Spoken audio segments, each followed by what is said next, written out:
Hello दोस्तों, कैसे हैं आप लोग। आशा करता हूँ आप सभी स्वस्थ होंगे, मस्त होंगे और पढ़ाई में कम्प्लीटली व्यस्त होंगे। मैं रत्नाकर सिंह आप सभी का स्वागत करता हूँ एक बार फिर से। आज हम पहुँच चुके हैं डे 2 में, एकलव्य बैच में, फिजिक्स वाले चैप्टर में। और हम डिस्कस कर रहे थे क्या, इलेक्ट्रोस्टैटिक। इलेक्ट्रोस्टैटिक में हमने पहले वीडियोस में क्या क्या डिस्कस कर लिया था। हमने चार्ज की बेसिक अंडरस्टैंडिंग ले ली थी, थोड़ी बहुत प्रॉपर्टी ऑफ चार्ज देख लिया था।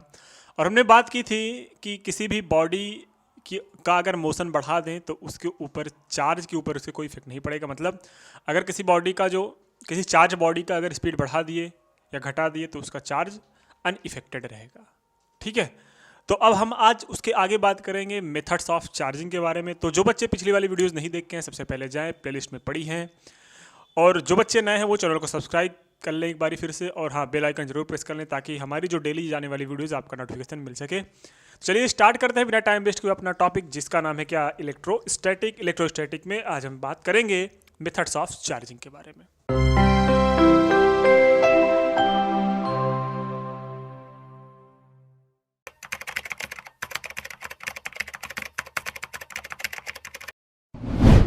तो मेथड्स ऑफ चार्जिंग क्या होता है, इसको अच्छे समझने के लिए, मेथड्स ऑफ चार्जिंग को समझने के लिए हम 3 टाइप्स के चार्ज पढ़ते हैं। कौन कौन सा? By friction. A body can be charge the following method. सबसे पहले हम बात करेंगे फ्रिक्शन के हेल्प से। किसके हेल्प से मेरे भाई? फ्रिक्शन। तो फ्रिक्शन के थ्रू भी हम किसी भी बॉडी को चार्ज कर सकते हैं। कैसे चार्ज करेंगे देखो, कभी कभी आप डेली लाइफ में देखे होगे कि अपने पेन को बालों से रगड़ने के बाद पेपर के छोटे छोटे टुकड़ों के पास ले जाते होंगे, तो पेपर का टुकड़ा क्या हो जाता था, थोड़ा अट्रैक्ट हो जाता था कि नहीं हो जाता था? आप अभी जहाँ बैठे हैं वहाँ से कर लीजिए, वहाँ पे भी आप ये प्रैक्टिकल आप देख सकते हैं। तो वो जो चार्ज जनरेट हुआ आपके पेन या पेपर में, वो क्या हुआ? बाई फ्रिक्शन, फ्रिक्शन की वजह से हुआ। वैसे ही फ्रिक्शन की वजह से हम कहाँ कहाँ चार्ज जनरेट कर सकते हैं, जरा पढ़ते हैं उसके बाद समझने की कोशिश करते हैं। In friction when two bodies are rubbed together, electrons are transferred from one body to another. जब हम किसी दो बॉडीज को फ्रिक्शन के थ्रू रब करते हैं तो फ्रिक्शन के थ्रू इलेक्ट्रॉन्स ट्रांसफर हो जाते हैं एक बॉडी से दूसरे बॉडी में। As a result of one body becomes positively charge. जिसमें से इलेक्ट्रॉन ट्रांसफर होगा वो हो जाएगा पॉजिटिवली चार्ज, जिसमें होगा वो हो जाएगा negatively charge. For example, when a glass rod, जब हम एक ग्लास रॉड को रगड़ते हैं विद अ सिल्क से, the rod becomes positively charged while the silk negatively. जो रॉड के इलेक्ट्रॉन्स हैं वो ट्रांसफ़र हो जाते हैं किसमें? रॉड के इलेक्ट्रॉन्स ट्रांसफ़र हो गए सिल्क में, तो रॉड क्या हो जाएगा आपका? पॉजिटिव चार्ज, और सिल्क हो जाएगा आपका negative charge. Similarly, ebonite on rubbing with a wool, ebonite on rubbing with a wool, जब एबोनाइट की छड़ को, एबोनाइट की रॉड को हम रब करते हैं वुल के साथ, तो एबोनाइट की रॉड जो होती है वो नेगेटिवली चार्ज हो जाती है, और वुल जो होता है वो पॉजिटिवली चार्ज हो जाता है ना। तो एबोनाइट रॉड के ने क्या किया? वुल में से इलेक्ट्रॉन को एक्सेप्ट किया। वुल में से इलेक्ट्रॉन को क्या किया? एक्सेप्ट किया। तो जिससे वो एबोनाइट की रॉड जो ही वो नेगेटिवली चार्ज हो गई, और जो वुल हुआ वो अपने पास क्या हुआ? अपने पास वो पॉजिटिवली चार्ज रख लिया। ठीक है। Could also become charged by friction. In charging by friction, in accordance with the conservation of charge, both positive and negative charge in equal amounts appear simultaneously due to the transfer of electron from one body to another. इस friction में, transfer में, कोई भी charge ना तो खत्म होता है ना तो नया चार्ज बनता है, बस यहाँ ट्रांसफर होता है। बस वही बताते हैं कि फ्रिक्शन के थ्रू अगर हम जब चार्ज को जनरेट करते हैं तो उसमें जो चार्ज होता है वो ट्रांसफर होता है, ना किसी चार्ज को डिस्ट्रॉय होता है, ना कोई चार्ज क्रिएट किया जाता है। बस क्या किया सकता है, उसमें चार्ज कंजर्व रहता है। बात समझ में आई? बिल्कुल समझ में आएगी। सेकंड आता है, सेकंड टाइप कैसे हम चार्ज कर सकते हैं। सेकंड टाइप आता है बाई इलेक्ट्रोस्टैटिक इंडक्शन। ये इलेक्ट्रोस्टैटिक इंडक्शन क्या होता है, ध्यान से पढ़िएगा। इसका आपके चैप्टर में बहुत ज़्यादा इंपॉर्टेंट होने वाला है, क्योंकि इसके बाद इलेक्ट्रोमैग्नेटिक इंडक्शन भी आता है, इलेक्ट्रोस्टैटिक इंडक्शन भी आता है। वहाँ पे 2 प्लेटें लगी होती हैं। इसमें कैपेसिटर जब पढ़ोगे तो वहाँ पे इसका बहुत बड़ा यूज होता है कैपेसिटर में। ठीक है, लेकिन अभी तो हम इसका बेसिक जानते हैं, what is the electrostatic induction. तो इलेक्ट्रोस्टैटिक इंडक्शन में क्या होता है, if charge body is brought, जब कोई चार्ज बॉडी किसी अनचार्ज बॉडी के पास ले आई जाती है, the charge body attract opposite charge. तो जो चार्ज बॉडी होती है वो दूसरे वाले बॉडी में से अपने अपोजिट चार्ज को क्या कर सकती है? अट्रैक्ट करती है। एंड सिमिलर चार्जेस को रिपल कर देती है जो कि दूर चली जाती है in the uncharged body. As a result of one side of neutral body becomes oppositely charged while the other is similarly charged. This process is called electrostatic induction. नहीं समझे? कोई दिक्कत नहीं, मैं आपको डीपली समझाता हूं इसको। ठीक है, देखो, सपोज दैट अपने पास कोई प्लेट है। क्या है? कोई प्लेट है। ठीक है, ठीक है सर, ठीक है, ठीक है। अब एक दूसरी प्लेट है हम अपने पास। क्या है? सॉरी, एक दूसरी प्लेट है अपने पास। ठीक,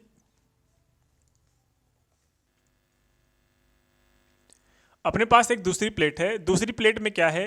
पॉजिटिव निगेटिव, पॉजिटिव निगेटिव ऐसे ऐसे लगे रहे सारे। ठीक है, positive negative, positive negative, positive positive negative, negative positive, positive negative, negative. ये कोई अनचार्ज बॉडी है। क्या है? Uncharged body. ठीक है, ये कोई अनचार्ज बॉडी है आपके पास। इसको हमने देखा है, इसको हमने दे दिया है पॉजिटिव चार्ज। ये कोई क्या है? पॉजिटिवली चार्ज बॉडी है। इसके ऊपर सारा का सारा क्या है? पॉजिटिव चार्ज है। अब इस बॉडी को हम लेके आए इस अनचार्ज बॉडी के पास, तो आप देखोगे क्या यहाँ पे? आप यहाँ पे ये देखोगे कि ये पॉजिटिव जब इसके पास आएगा, इस ये पॉजिटिव वाला बॉडी जब इस बॉडी के पास आएगा, तो जब पास पास में आएगा, थोड़ा इतना पास अगर लेके आए हम, ठीक है, तो क्या हुआ? तो ध्यान से देखना क्या होता है यहाँ पे। जो पॉजिटिव चार्ज है इसमें, तो पॉजिटिव चार्ज है आपका, है ना। तो ये जो पॉजिटिव चार्जेस हैं, वो पॉजिटिव चार्ज जो इसमें पॉजिटिव चार्ज है, वो इसमें सेम पॉजिटिव पॉजिटिव के बीच क्या हो जाएगा? रिपल्सन। तो पॉजिटिव जो चार्ज है वो इस साइड चले जाएंगे क्योंकि रिपल्सन हो रहा है, और जितने भी नेगेटिव चार्ज हैं वो इस साइड चले जाएंगे। ठीक, इधर हो गया नेगेटिव चार्ज। तो यहां पे आपका दिख रहा है कि एक तरफ आपका पॉजिटिव चार्ज हो गया, एक तरफ आपका क्या हो गया? Negative charge. अब इस पॉजिटिव चार्ज को हम क्या कर दिए? अर्थिंग में दे दिए। क्या दे दिए? अर्थिंग में दे दिए। अब ये बॉडी कैसे हो गई? ये बॉडी हो गई आपकी निगेटिवली चार्ज बॉडी। कैसे थी पहले? न्यूट्रल। हमने एक प्लेट ले आई इसके पास जो कि पॉजिटिवली चार्ज थी, उसके हेल्प से हमने इसको क्या कर दिया? निगेटिव चार्ज, दूसरे प्लेट को। तो यहाँ पे बात समझ में आई। इसको बोलते हैं चार्जिंग बाई इंडक्शन। क्या बोलते हैं? Charging by induction. फिर थर्ड नंबर आता है चार्जिंग बाई कंडक्शन। क्या आता है? चार्जिंग। हाँ, कुछ नोट्स है, इसको देख लेते हैं। ठीक है, इंडक्टिंग बॉडी नाइदर गेन्स और नॉर लॉस चार्ज। जो इंडक्टिंग बॉडी होती है, जो इंडक्टिंग बॉडी, जो प्लेट था अपना, जो अपना प्लेट था ये, इसमें तो ना तो चार्ज जनरेट होते हैं ना तो डिस्ट्रॉय होते हैं, क्योंकि चार्ज कंजर्व होते हैं। Induced charge can be lesser और equal to inducing charge but the never greater and its maximum value is given by Q dash is equals to minus q 1 minus 1 k, where q is the inducing charge and k is the dielectric constant of the material of the uncharged body. Dielectric constant of different media are shown below. ये सब बाद की बातें हैं कि vacuum के लिए क्या होता है, कि डाइलेक्ट्रिक कांस्टेंट, वाटर के लिए क्या होता है, माइका के लिए क्या होता है, ग्लास के लिए क्या होता है, मेटल के लिए क्या होता है। मतलब ये बोल रहे हैं कि दो प्लेट के बीच एयर है, ग्लास है, वाटर है, माइका है, ग्लास है, मेटल किसकी है, इसके ऊपर डिपेंड करता है इसका क्या? के की वैल्यू। क्या बताता है? के आपका डाइलेक्ट्रिक कांस्टेंट बताता है। ठीक है, डाइलेक्ट्रिक कांस्टेंट जो हमेशा जो इंड्यूस्ड चार्ज जनरेट होगा वो हमेशा किसके इक्वल होगा? जो पहले वाले चार्ज। सपोज दैट इससे ज़्यादा कभी नहीं हो सकता। अगर इसमें 10 कूलाम चार्ज हैं पॉजिटिव के, तो इसमें 10 से ज़्यादा कतई नहीं हो सकते। इन्होंने यही बोला है। तो यही बोला है, induced charge can be lesser और equal to induced charge and maximum value is given by Q, where q is the induced current, k is the direct electric constant of the material of the uncharged body, dielectric constant of the different body are shown in below. ये सब सारे दिए गए हैं। इसका अगर ये नहीं समझ में, बस इतना समझ लो कि इसके इक्वल भी हो सकता है, इससे कम भी हो सकता है, इससे इक्वल भी हो सकता है, इसके कम हो सकता है, लेकिन इससे ज़्यादा कतई नहीं हो सकता है। इतना गारंटी ले लो। ठीक है, चलो। और मेटल के लिए इन्फानाइट होता है। मेटल के लिए क्या होता है? इन्फानाइट होता है के की वैल्यू। ठीक, डाइलेक्ट्रिक कांस्टेंट की value. Next next next next आता है चार्जिंग बाय कंडक्शन। क्या आता है? Charging by conduction. Charging by conduction में क्या होता है, दो बॉडी अपने पास, एक होती है चार्ज, एक होती है अनचार्ज, दोनों को लाते हैं कांटेक्ट में। और जब दोनों को लाएंगे कांटेक्ट में तो एक का ट्रांसफर दूसरे में हो जाएगा बाय द कंडक्शन, ठीक है। तो वहां पे दोनों बॉडी चार्ज हो जाएगी। कैसे हो जाएगी? देखो स्टार्टिंग में देखो ये बॉडी अनचार्जड है, ये बॉडी चार्जड है। हमने इसको क्या किया, हमने दोनों कांटेक्ट मिलाया तो इससे चार्ज का ट्रांसफर इसमें हो गया कि नहीं हो गया, दोनों में इक्वल चार्ज डिस्ट्रीब्यूट हो गया। तो ये बोथ आर पॉजिटिवली चार्ज हो गए, क्योंकि पहले एक पे चार्ज था, जब दोनों कांटेक्ट में आ गए दोनों क्या हो गए, पॉजिटिवली चार्ज बॉडी हो गए। बात समझ में आ रही है कि नहीं आ रही है? पक्का? कोई दिक्कत? आप बोलोगे नहीं सर कोई दिक्कत नहीं है, ठीक है। चलिए चलते हैं नेक्स्ट। नेक्स्ट आता है अपना ए ट्रक। हाँ ये नोट है, कभी कभी पूछ लेता है कि ए ट्रक कैरिंग एक्सप्लोसिव, जो एक ट्रक होता है वो क्या कैरी कर रहा है, एक एक्सप्लोसिव, मतलब ऐसे बम वगैरह कर रहा है, ठीक है, इसमें बारूद वगैरह है। Has a metal chain touching the ground. क्या होता है? एक मेटल चैन होता है जो कि ग्राउंड से टच करता चला जाता है। एक ट्रक लगा होता है, ट्रक में एक मेटल चैन लगी होती है, अगर जिसमें एक्सप्लोसिव है, वो ग्राउंड से लग के चलता है, मतलब रगड़ के चलता है। क्यों चलता है? देखो because to conduct away the charge, जो चैन में फ्रिक्शन हो रहा है, क्योंकि इसमें भी कहीं ना कहीं चैन लगा होगा, ठीक है। चैन के फ्रिक्शन के थ्रू जो चार्ज जनरेट हो रहा है वो ग्राउंड में चले जाएं, वो क्या हो जाए, ग्राउंड में चले जाएं, और ग्राउंड में चले जाने के बाद ये इसको न्यूट्रल करते रहें। क्या करते रहें? न्यूट्रल करते हैं। सपोज दैट इसमें कोई इलेक्ट्रिसिटी का कंडक्ट होने लगा और बाकी उससे आग लग गई, ऐसा नहीं हो। जब इलेक्ट्रिसिटी कंडक्ट आएगी तो उसको हम अर्थ से जोड़े रहेंगे, तो अर्थ जब जोड़े रहेंगे उस ट्रक को, तो वो क्या हो जाता है, न्यूट्रल होता चला जाएगा, क्योंकि अर्थ में कोई भी चार्ज दे दो वो अपने अंदर सब कुछ ले लेती है ना। तो to conduct away the charge, जो चार्ज उसको अपने आप से दूर करने के लिए, प्रोड्यूस्ड बाय फ्रिक्शन, फ्रिक्शन के थ्रू जो उसमें चार्ज जनरेट हुआ है वो उस आयरन के थ्रू, उस मेटल चैन के थ्रू कहाँ चला जाएगा, जमीन के अंदर चला जाएगा। बात समझ में आई? कोई दिक्कत? कोई दिक्कत नहीं है। अब चलते हैं नेक्स्ट स्लाइड पे। नेक्स्ट स्लाइड क्या बोला है? नेक्स्ट स्लाइड पे अब क्या बोला है, इलेक्ट्रोस्कोप के बारे में जानेंगे। इलेक्ट्रोस्कोप क्या करता है? इलेक्ट्रोस्कोप एक ऐसा यंत्र है, एक ऐसा इक्विपमेंट है जो हमें ये बताता है कि कोई भी बॉडी कैसी चार्ज है, चार्ज है कि अनचार्ज है, किसी बॉडी के ऊपर चार्ज है कि नहीं है, कोई बॉडी चार्ज है कि नहीं है। हम इसको किससे बताते हैं? इलेक्ट्रोस्कोप से। इलेक्ट्रोस्कोप कैसे होता है? इलेक्ट्रोस्कोप कैसे होता है, ध्यान से देख लो। इलेक्ट्रोस्कोप में दो तरफ की पत्तियां लगी होती हैं, ठीक है। एक ये रॉड होता है, एक कंडक्टर होता है। ऊपर से हम क्या करते हैं, देखो इसमें क्या होगा, एक अनचार्ज इलेक्ट्रोस्कोप कैसे होता है, ठीक, चेक करते हैं। ये हुआ कोई अनचार्ज इलेक्ट्रोस्कोप, ठीक। अब ये हमने कोई पॉजिटिव चार्ज लेके आया, इसके ऊपर लाया, तो सब में पॉजिटिव पॉजिटिव चार्ज हो गए, तो दोनों दूर भागे। फिर क्या हुआ? फिर हुआ एक हम पॉजिटिव चार्ज लाए, अगर इसके ऊपर नेगेटिव चार्ज होगा, पॉजिटिव नेगेटिव, तो इसके ऊपर क्या हो जाएगा, पॉजिटिव चार्ज। क्या हो जाएगा? Positive charge. नहीं समझ पा रहे हो? पढ़ते हैं और समझने की कोशिश करते हैं क्या लिखा है, तो आपको समझ में आएगा। It is a simple apparatus which is the presence of the electric charge on a body detected when metal noob is touched with a charged body. जब metal noob को किसी charged body से touch किया जाता है, some charge is transferred to the gold leaves. ये जो leaves लगी होती हैं वो gold की लगी होती हैं। किससे बनी होती हैं? gold की लगी होती हैं। Which then diverge due to the repulsive. तो जो क्या होती है, डाइवर्ट मतलब दूर चली जाती हैं रिपल्शन फोर्स की वजह से, क्योंकि इसमें पॉजिटिव है तो पॉजिटिव पॉजिटिव के बीच रिपल्शन होता है, दूर चली जाएंगी, ठीक है, कोई नहीं। The separation gives a rough idea of amount of charge on the body. If charge body brought near a charge electroscope the leaves will further diverge if the charge on body is similar to that on the electroscope and will usually converge of opposite side. If the induction effect is strong enough, leaves after converging may again diverge. ये कैसे हुआ sir? देखो मैं आपको सीधे सीधा बात बताता हूँ, यहाँ पे ये सब जो कहानी लिखी हुई है इससे आपको कोई लेना देना नहीं है, ठीक है। ये कहना चाहते हैं कि अगर अपने पास कोई इलेक्ट्रोस्कोप है, इलेक्ट्रोस्कोप में दो लीव्स लगी होती हैं जो कि किसकी होती हैं, ये गोल्ड की लगी होती हैं। अगर कोई नेगेटिव बॉडी चार्ज लेके आए, तो इस पे वो नेगेटिव ट्रांसफर, दोनों दोनों क्या हो गए, दोनों दोनों क्या हो गए, आपस में नेगेटिवली चार्ज्ड हो गए, ठीक है, तो ये आपस में दूर भाग जाएंगे। लेकिन सपोज दैट ये पहले से कोई क्या है, ये पहले से निगेटिवली चार्ज्ड है, हमने इसके ऊपर लेके आया थोड़ा पॉजिटिव चार्ज, क्या लेके आया, पॉजिटिव चार्ज, निगेटिवली चार्ज है पहले, जब पहले निगेटिवली चार्ज था तो ये दूर दूर था, है ना, और जैसे ही हमने इसके ऊपर पॉजिटिव लेके आया तो ये थोड़ा सा क्या हो जाएगा, कन्वर्ज हो जाएगा, थोड़ा सा पास हो जाएगा। मतलब अब हमें ये पता चल गया कि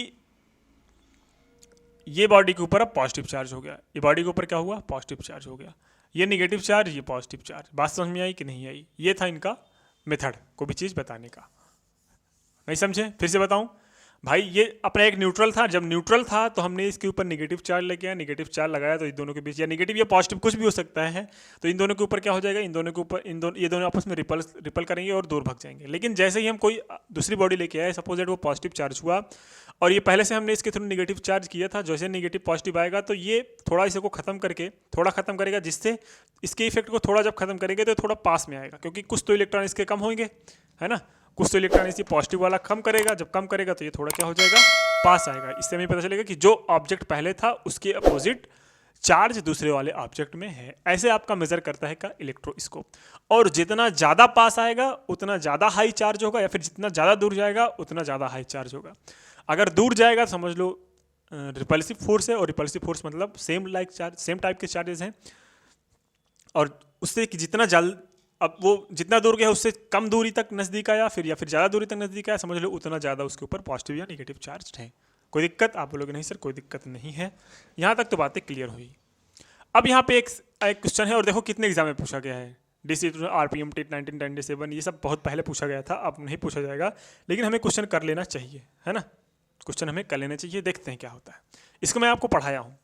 ए soft bubble is given negative charge, its radius will, क्या होगा, इसका रेडियस क्या होगा, इंक्रीज करेगा, डिक्रीज करेगा, रिमेन अनचेंज्ड होगा, फ्लैक्चुएट करेगा। तो साफ साफ वही क्वेश्चन पूछ लिया है बाबू, क्या करेगा, इंक्रीज। क्यों करेगा? जब सॉफ्ट बबल को नेगेटिव चार्ज दिया जाएगा तो ये क्या करेगा भाई, इंक्रीज करेगा। क्यों? क्योंकि ये जो सॉफ्ट बबल है वो फ्लेक्सिबल है, और नेगेटिव नेगेटिव के बीच क्या होता है, रिपल्सन होता है, जिसके हेल्प से ये क्या होता चला जाएगा, इंक्रीज होता चला जाएगा। एक टाइम ऐसा आएगा कि वो ब्लास्ट हो जाएगा। कोई दिक्कत? आप बोलोगे नहीं सर कोई दिक्कत नहीं है। ये वाला क्वेश्चन तो समझ में आ गया। Example number 2, which of the following charge is not possible.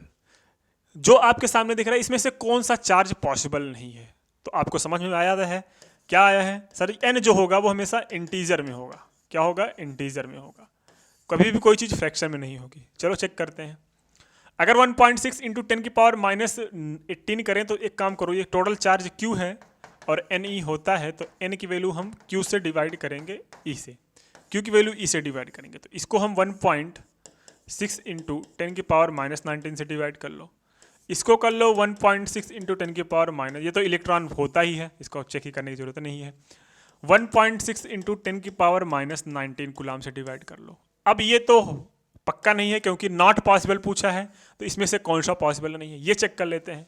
1.6 से 1.6 कैंसिल हो गया, 10 की पावर -19 ऊपर जाएगा +19, ये हो गया 10। जब आंसर 10 आ गया मतलब ये हो सकता है क्योंकि 10 इलेक्ट्रॉन्स हो सकते हैं। इसको चेक करते हैं, ये हो जाएगा ऊपर जाएगा तो 10 की पावर -1 बचेगा, और 10 की पावर -1 मतलब 1/10, और 1/10 मतलब 0.1 इलेक्ट्रॉन कभी भी होते ही नहीं। इसलिए ये ऑप्शन आपका सही ऑप्शन है, क्योंकि यहाँ पे क्वेश्चन पूछा था Which of the following charge is not possible। कोई दिक्कत? एक बार फिर से देख लो। यहाँ पे आपसे क्या पूछा था, यहाँ पे पूछा था कि भैया इनमें से कौन सा चार्ज पॉसिबल नहीं है, इनमें से कौन सा चार्ज पॉसिबल नहीं है। तो कौन सा चार्ज पॉसिबल नहीं है, सबसे पहले इसमें नंबर ऑफ इलेक्ट्रॉन देखेंगे कि नंबर ऑफ इलेक्ट्रॉन कितने, इस चार्ज में कितने नंबर ऑफ इलेक्ट्रॉन बन रहे हैं, इस चार्ज में कितने नंबर ऑफ क्या बन रहे हैं, इलेक्ट्रॉन बन रहे हैं। बात समझ में आ रही है?